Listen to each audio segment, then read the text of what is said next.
Boleh, boleh. Terima kasih. Assalamualaikum. Rumah ni tak ada orang. Ha, nak apa? Kita orang nak minta demo untuk Ijai. Pusing pun tak apa. Kau ingat aku tak ada duit ke? Ha? Nah, 20 sen. Jangan. Aduh. Alah, dah kalah. Apalah, orang guna kaki tu guna perut. Tapi kan, Kak? Ish, banyak pula tanya. Dah pergi main. Betul tu, Kak Ros. Tu, yang tu. Yang tu pula bawa pemalas. Corak pun tak ada. Tak patut masuk langsung.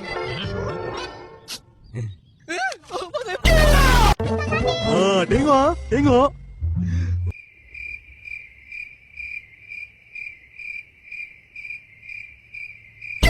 Macam mana? Tepi. Boleh cerita okey tak? Nasib baik saya tak ada kena. Berani ke kau? Sunat tu apa? Sunat tu dia potong aku punya. Cikgu!